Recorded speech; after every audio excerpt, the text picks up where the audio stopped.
नमस्कार साथियों। तो आज है 23 अगस्त 2026। दोस्तों कल 24 तारीख यानी सोमवार से फिर से बाजार खुलने वाले हैं। तो आइए चेकआउट करते हैं मार्केट से रिलेटेड बहुत सारी इंपॉर्टेंट अपडेट जो अभी अभी आया है। चलिए ज्यादा बातें न करके सीधा सीधा आपको मैं मुद्दों पे लेके चलता हूँ। बाय द वे दोस्तों, आप लोग एक बार थोड़ा सा चेक कर लेना, तो आपने ऑलरेडी इस चैनल को सब्सक्राइब किया या नहीं किया। अगर आपने अभी तक नहीं किया सर, फटाफट अभी सब्सक्राइब करके रख दीजिए, बाद में आपको मैं नहीं कहूंगा। और साथ में जो नोटिफिकेशन बेल आइकन है उसको जरूर प्रेस करना, क्योंकि वो जरूरी है, क्योंकि आगे जब भी मैं वीडियो अपलोड करूं तुरंत आप तक नोटिफिकेशन पहुंचना चाहिए। ठीक है, चलिए सबसे पहले देखते हैं कि आज हमारे मार्केट एनालिस्ट दोस्त ने क्या कहा। देखिए आज इस टॉपिक को कवर किया एलकेपी सिक्योरिटीज की तरफ से एक एनालिस्ट ने। अच्छा, लास्ट वीक में क्या हुआ था कि मार्केट लगभग 8 से 10 ट्रेडिंग सेशन गिरते गिरते बृहस्पतिवार और शुक्रवार पे बाउंस बैक किया, मतलब थोड़ा थोड़ा रिकवरी की उम्मीद। जिस बेसिस पे, और लास्ट डे स्पेशली मतलब शुक्रवार के दिन निफ्टी 50 भले ही बहुत ब्रॉड रेंज पे ट्रेड ने नहीं किया हो, बट एक लेवल को होल्ड किया हुआ है 24,200। तो उस लेवल को ही एक्चुअली कल के लिए आज अ सपोर्ट लेवल मेंशन किया। अब देखिए अगर सपोर्ट है तो सपोर्ट ब्रेक भी हो सकता है ऑब्वियसली। तो अगर 24,200 कल ब्रेक हो गया एनालिस्ट के हिसाब से, तो नीचे 24,000 पे एक अच्छा सपोर्ट है, मतलब लोअर साइड में जो एक बेस लेवल। अच्छा, अपर साइड में ऊपर की तरफ 24,350 को मेंशन किया एज रेजिस्टेंस। इनकेस अगर कल इसको क्रॉस कर गया, इम्पॉसिबल कुछ भी नहीं है, तो 24,500 अगला टारगेट बनेगा निफ्टी 50 की। बट खैर दोस्तों, मुझे लगता है कि देखिए अगर कुछ एक्सट्रीम सिचुएशन जियोपॉलिटिक्स में ना बना तो कल मार्केट 200 ट्राई करेगा ऊपर चलने की। अगर कुछ एक्सट्रीम सिचुएशन बन गया, समझ पा रहे मेरे बात, तो वो अलग बात है, वो तो किसी के हाथ में नहीं है। अच्छा, अब देखिए सेम टॉपिक को कवर किया मनी कंट्रोल की तरफ से दूसरे एक और एनालिस्ट ने अपने एक विचार रखा बाजार के बारे में, technical view. Nifty support place at 24,200। तो सेकंड एनालिस्ट ने भी सेम लेवल को ही एज ए सपोर्ट मेंशन किया कल के लिए। ब्रेक बिलो में ट्रिगर करेक्शन टू 24,000। तो एनालिस्ट ने कहा फर्स्ट एनालिस्ट की तरह अगर 24,200 ब्रेक कर गया तो 24,000 की तरफ बढ़ सकता है। खैर, इस टॉपिक को दोस्तों हम इस वीडियो की आखिरी 3-4 मिनट पे थोड़ा डिटेल में चर्चा करेंगे। अब चलिए कुछ इंपॉर्टेंट इकोनॉमिकल डेटा, कुछ मार्केट से रिलेटेड जानकारी एक्सप्लेन करता हूं। थोड़ा पेशेंसफुली आप लोग देखिए, सुनिए, समझते जाइए। अच्छा दोस्तों, वैसे आपको याद तो होगा ना कि शुक्रवार मार्केट क्लोज होने के बाद भारत की एक बहुत इंपॉर्टेंट इकोनॉमिकल डेटा यानी विदेशी मुद्रा भंडार फॉरेक्स रिजर्व की डेटा आउट हुआ था, और बहुत ही बढ़िया था, बहुत ही बढ़िया। मतलब इस हफ्तों को लेके बैक टू बैक 5 हफ्ता भारत की जो फॉरेक्स रिजर्व है उसमें गेन हो रहा है। और इस बार गेन सीधा सीधा 9.9 बिलियन डॉलर के आसपास हुआ है, जो कि बढ़ के हो चुका है 716.90 बिलियन डॉलर, जो कि लगभग लाइफ टाइम हाई के आसपास पहुंच चुका है। और इसके पीछे एक बहुत बड़ी कारण यह भी है कि देखिए पिछले एक महीनों से अगर आप नोटिस करेंगे डॉलर के अगेंस्ट में जो हमारी इंडियन करेंसी इंडियन रुपी, उसका वैल्यू उतना गिरा नहीं है। तो ये एक बहुत बड़ी वजह है। और ये भी एक वजह है कि क्योंकि गिरा नहीं है तो एफआईएस लगातार खरीद भी रहा है इंडियन मार्केट में, ये भी फैक्ट है। ठीक है, तो ये डेटा काफी बढ़िया रहा। अच्छा, नेक्स्ट देखिए जो इंडियन बैंक है, इंडियन बैंक की मैनेजिंग डायरेक्टर एमडी की तरफ से एक स्टेटमेंट आया है कि gold loan portfolio to surpass rupees 1.5 lakh crore by financial 27 end. तो इंडियन बैंक के एमडी के हिसाब से ये जो फाइनेंशियल ईयर चल रहा है 27 की एंड तक जो इस बैंक की गोल्ड लोन की पोर्टफोलियो है वो 1.5 लाख करोड़ क्रॉस कर जाएगा। और दोस्तों ये देखिए सिर्फ इंडियन बैंक की पॉइंट ऑफ व्यू से बात नहीं है, बात यह है कि भारत की सारे के सारे जो बैंक्स है, एनबीएफसीज है, खास करके जो गोल्ड लोन सेक्टर में काम करते हैं, इसमें एक बहुत अच्छा दोस्तों डिमांड चल रहा है, बहुत अच्छा ग्रोथ चल रहा है। और सिर्फ यहाँ पे इंडियन बैंक की एमडी नहीं, इसके पहले हमने बहुत सारे और भी बैंक एंड एनबीएफसी की तरफ से भी ये मतलब रिपोर्ट पेश किया गया था कि गोल्ड लोन पोर्टफोलियो लगातार बढ़ रहा है, काफी ग्रो कर रहा है तेजी से। ठीक है, और ये भी फैक्ट है कि आप देखिए गोल्ड की प्राइस लगातार बढ़ता जा रहा है पिछले खास करके 1.5-2 हफ्तों से, है ना। अच्छा, जो आपको मैं कह रहा था कि देखिए अभी एफआईएस फुल मूड में है, मतलब खरीद रहा है इंडियन मार्केट में। जुलाई भी खरीदा लगभग मैं गलत नहीं हो तो 20,000 करोड़ के आसपास जुलाई पे।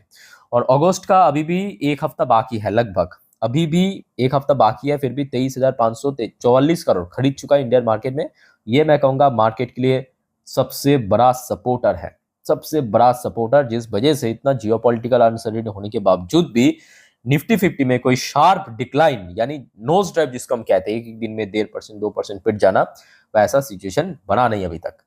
अच्छा नेक्स्ट देखिए, बिरला ग्रुप की जो चेयरमैन है कुमार मंगलम बिरला जी, इनकी तरफ से स्टेटमेंट आया है।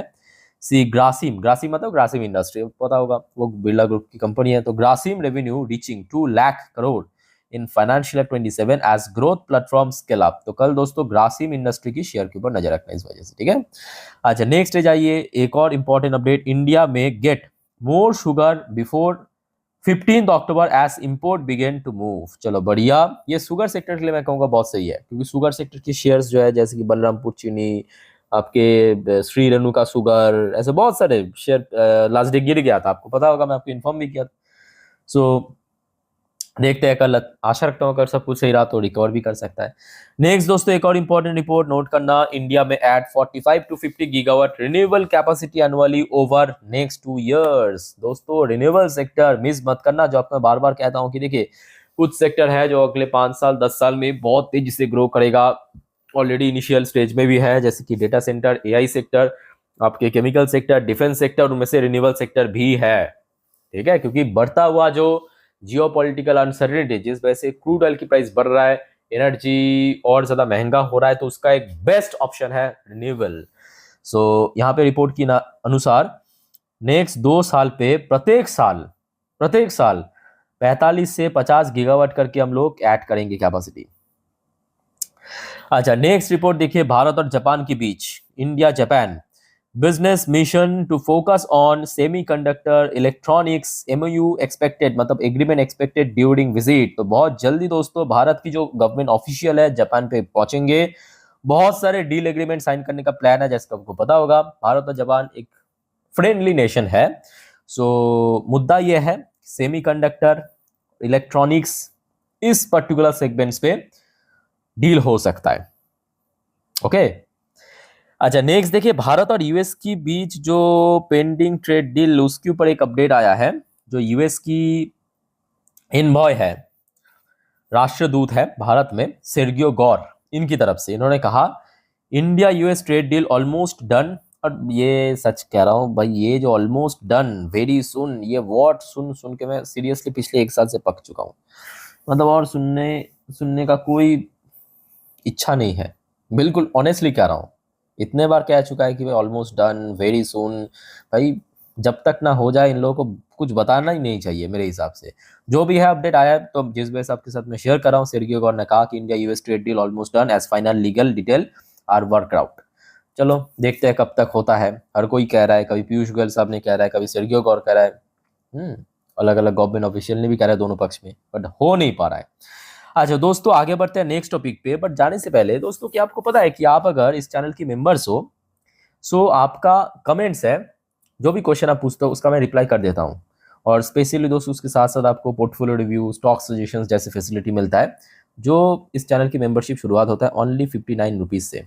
और आई थिंक कि देखिए आज की डेट में हर कोई अफोर्ड कर सकता है, 59 रुपीज़ कोई एक्सपेंसिव नहीं है। और स्पेशली दोस्तों पोर्टफोलियो रिव्यू के लिए प्लैटिनम कट जरूर लेना, और जितने भी प्लैटिनम कट के मेंबर है सबको कहूँगा एक बार इस चैनल में विजिट करके कम्युनिटी पोस्ट चेकआउट कर लेना। पोर्टफोलियो रिव्यू की जो प्रोसेस है वहां पे मैं ऑलरेडी दे चुका हूँ, ठीक है। चलो आगे बढ़ते हैं। अच्छा आप देखिए डॉ जोन्स नैस्डैक वाला जो पॉइंट है, ये ऑलरेडी आपको मैं लास्ट डे इन्फॉर्म कर चुका हूँ। फॉर्मली आप देख लीजिए शॉर्ट में, जैसे कि डॉ जोन्स की लास्ट डे क्लोजिंग था लगभग 1% ऊपर, नैस्डैक भी लगभग आधा परसेंट नहीं, 0.43% ऊपर क्लोजिंग दिया था। क्रूड ऑयल की प्राइस दोस्तों कल एक बहुत बड़ी की फैक्टर बनेगा मार्केट मूवमेंट के पीछे। क्रूड ऑयल लास्ट नाइट को, मतलब आखिरी बार जब ट्रेड हुआ था तब हमने देखा था $92.67 पर बैरल पे ब्रेंट क्रूड क्लोजिंग दिया था। कल दोस्तों ओपनिंग मैटर करेगा, पॉजिटिव में नेगेटिव में वो मार्केट में इंपैक्ट पड़ेगा। अच्छा साथ ही साथ दोस्तों ये भी फैक्ट है कि गोल्ड की प्राइस इंटरनेशनल मार्केट में बढ़, सिर्फ गोल्ड और सिल्वर की बात नहीं है, सिल्वर भी बढ़ रहा है, सिल्वर भी लगभग $69-70 पर बैरल का बैरल कह रहा हूँ सॉरी, $69 to $70 पर आउंस के आसपास ट्रेड कर रहा है। सो सिर्फ गोल्ड और सिल्वर भी नहीं, इंटायर जो कमोडिटीज है, एल्युमिनियम, कॉपर, आयरन, सब यहाँ पे पॉजिटिव में चल रहा है, ठीक है। तो कल कहीं ना कहीं देखा जाए मेटल सेक्टर जिस वजह से अच्छा मूवमेंट दे सकते हैं। अच्छा इंडियन करेंसी की वैल्यूएशन लगभग स्टेबल है, इसमें कोई बहुत बड़ा चेंजेस नहीं। कुछ इंडियन कंपनी की पोजीशन जैसे कि विप्रो एडीआर वर्जन फिलहाल लास्ट डे 1% नीचे क्लोजिंग दिया, इन्फोसिस की एडीआर वर्जन क्लोजिंग लगभग 1% पॉजिटिव में, आईसीआईसी बैंक की एडीआर वर्जन 0.81% पॉजिटिव में क्लोजिंग दिया, और एचडीएफसी बैंक की एडीआर वर्जन में क्लोजिंग काफी अच्छा रहा, मोर देन 1%, ठीक है। अच्छा, वैसे लास्ट डे हमारे गिफ्ट निफ्टी या एग्जिक्स निफ्टी जो भी कहिए, वो भी क्लोजिंग दिया था काफ़ी ऊपर आके पॉजिटिव में, मतलब 24,329 पॉइंट पे, मतलब दोपहर को जब बाजार बंद हुआ तो वहां से 43 पॉइंट ऊपर। बट इसका देखिए उतना इंपॉर्टेंस नहीं है। तो दोस्तों मैं एक काम करूंगा, कल सुबह जो गिफ्ट निफ्टी की अपडेट रहेगा वो मैं अपने इंस्टाग्राम स्टोरी में दे दूंगा। आप लोग सिर्फ चेक कर लेना, इसका लिंक आपको इस वीडियो के ठीक नीचे डिस्क्रिप्शन बॉक्स में मिल जाएगा, मेरे इंस्टाग्राम आईडी की, ठीक है। तो क्या होगा कि देखिए सुबह सुबह आप लोग भी कंफर्म हो जाएंगे बाजार ओपन होने से पहले कि भाई इस प्रकार की माहौल बन सकता है, ठीक है। देख लेना जरूर मेरे इंस्टाग्राम स्टोरी। अच्छा, वैसे देखिए मतलब अगस्त पे अभी हो सकता है कि इन्फ्लो है, बट पिछले 2 दिन से एफआईएस ने थोड़ा थोड़ा बेचा भी है, ये भी फैक्ट है। बृहस्पतिवार में अगर गलत नहीं हो तो 400 करोड़ के ऊपर, और शुक्रवार के दिन 542 करोड़ डीएस ने खरीदा। बट डीएस की खरीदारी से एफआईएस की खरीदारी सबसे ज्यादा मायने रखता है, ठीक है। अच्छा, वैसे लास्ट डे मतलब शुक्रवार के दिन TA35 इसराइल की टॉप इंडेक्स क्लोजिंग भी दिया था 0.39% ऊपर आके, क्या। अच्छा दोस्तों, अब देखिए मार्केट से रिलेटेड जितने भी अपडेट था मैं आपको दे चुका हूँ। अब चलिए मार्केट एनालिसिस वाला पार्ट के ऊपर आपको लेके चलता हूँ। तो ओपन कर लिया निफ्टी 50 की लास्ट 3 महीने की कैंडलस्टिक चार्ट पैटर्न। अच्छा दोस्तों, अब जो बात आपको मैं बताने वाला हूँ ध्यान से मेरी बात को सुनना समझना। सबसे पहले तो देखिए कल के लिए कुछ सेक्टर्स इंपॉर्टेंट हैं, नोट करना। एक हो गया आपका बैंकिंग सेक्टर, दूसरा दोस्तों कल मेटल सेक्टर बहुत इंपॉर्टेंट है, मेटल, ठीक है। एक और सेक्टर है ऑयल से भी ज्यादा इंपॉर्टेंट है कल, मैं कहूँगा ऑटो सेक्टर को नजर रखना। ये तीनों सेक्टर, ठीक है, बैंक, मेटल, ऑटो। अच्छा, अब आ जाइए, ये हो गया आपका एक दिन की चार्ट पैटर्न। अच्छा, यहाँ पे गिरावट, इसको मैं बार रिपीट नहीं कर रहा हूँ, बस शॉर्ट में आप देख लीजिए। यहाँ पे जो गिरावट हुआ था आपके लगभग कितना होगा, 10-12 ट्रेडिंग सेशन। अब लास्ट डे मतलब बृहस्पतिवार और शुक्रवार, ये 2 कैंडल इंपॉर्टेंस है। ये बृहस्पतिवार की कैंडल है और ये शुक्रवार की कैंडल है। बेस्ट पार्ट ये है, द बेस्ट पार्ट इज कि ये जो इंडिकेटर्स है, मतलब ये ब्लू कलर की लाइन, शिट, ये जो ब्लू कलर की लाइन है मतलब 20 डेज की, में ध्यान से समझना पहले चीज़ों को, हर बार ना करके, ठीक है। और ये जो नीचे रेड कलर की लाइन है यानी 50 दिन की है में, ठीक है। इस दो लाइन के बीच अगर आप देखेंगे बृहस्पतिवार और शुक्रवार था, जबकि बुधवार के दिन आप देखिए मतलब नीचे वाली जो 50 डेज की है उसको क्रॉस करके नीचे चला गया था। तो ये बेस्ट पार्ट है। अब जिस वजह से यही जो दो रेंज है, एक लोअर साइड में 50 दिन ये सपोर्ट, अपर साइड में ब्लू कलर की लाइन ये बनेगा रेजिस्टेंस। आई थिंक कि आपको सिंपल तरीके से मैं समझा रहा हूँ, समझ आ रहा है। तो सपोर्ट लेवल दोस्तों यहाँ पे थोड़ा हाइड हो चुका है, नोट करके रखिए कल के लिए 24,160 पॉइंट पे सबसे पहला सपोर्ट नीचे की तरफ। अच्छा, उसके नीचे 24,000, एग्जैक्टली 24,000 की नंबर, जो कि एक साइकोलॉजिकल लेवल है। तो ये हो गया कल के लिए इंपॉर्टेंट सपोर्ट लेवल।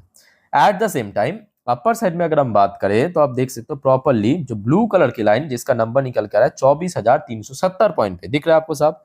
तो ये जो 24,370 है, इसको कल ब्रेक करके मतलब रेजिस्टेंस को ब्रेक करके ऊपर जाना जरूरी है। तो यही होगा कल सबसे पहला रेजिस्टेंस।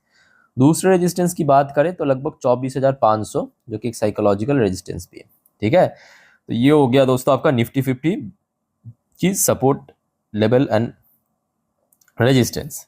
अब बात करेंगे देखिए बैंक निफ्टी के लिए अब सिचुएशन थोड़ा सा चैलेंजिंग हो रहा है। क्यों पता है? जहां पे निफ्टी 50 तो चलो ठीक है, वो तो गिर ही रहा था। निफ्टी 50 की केस में क्या हुआ ध्यान से देखना, ये तो गिर ही रहा था, बैक टू बैक वीकनेस था।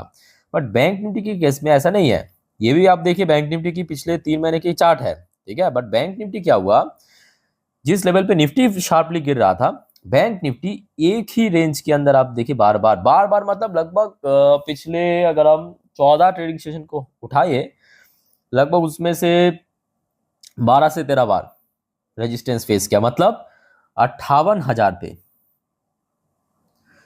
58,000 पे। एक बार मैं आपको और जूम करके दिखा देता हूँ। सबसे पहले आप देखिए 2 हफ्ता पहले आया था 58 पे रेजिस्टेंस, यहाँ पे रेजिस्टेंस, ये same resistance, same resistance, same resistance, same resistance, same same same same, देखिए सब 58,000 पे रेजिस्टेंस। उसके बाद थोड़ा और नीचे पहुंचा, तो जिस वजह से 58,000 दोस्तों काफी चैलेंज दे सकता है, very very challenging level for bank Nifty. 58,000 इसको अगर क्रॉस कर लिया तो मैं कहूँगा और कुछ करने की आवश्यकता नहीं है, और कुछ करने की आवश्यकता इसलिए भी नहीं है क्योंकि दोस्तों आप ये भी याद रखिए, परसों मतलब मंगलवार यानी 25 तारीख क्या है, मंथली एक्सपायरी। समझ आ रहा है मेरे बात? तो जिस वजह से कल 58,000 पे दोस्तों एक सॉलिड चैलेंज फेस करेगा। At the same time lower side में 57,500 एक सपोर्ट है, उसके नीचे थोड़ा डीप सपोर्ट आप चाहे तो 57,000 को ले सकते हैं। ठीक है, तो आपको मैं एकदम निफ्टी 50 बैंक निफ्टी डिटेल में जितना सिंपल तरीके से समझा सकता हूं समझा चुका हूं। फिर भी साथियों कोई कंफ्यूजन या डाउट है जरूर कमेंट बॉक्स में कमेंट करके पूछिए। अच्छा दोस्तों, वैसे वीडियो वाइंड अप करने से पहले एक और बात देखिए, मार्केट बहुत ही रिस्की है, वॉलेटाइल है, जियोपॉलिटिकल टेंशन, कहीं भी कुछ भी हो सकता है। सो गलती से भी एफएनओ ट्रेडिंग ये सब चक्कर में प्लीज मत पड़ना। ठीक है, नॉर्मली आप वीडियो देखिए, सीखिए, जानिए। कोई दिक्कत है तो कमेंट करके प्लीज बताइए, और साथियों चैनल को सब्सक्राइब करना मत भूलना। तो मिलता है नेक्स्ट वीडियो में। टेक केयर, बाय बाय, जय हिंद।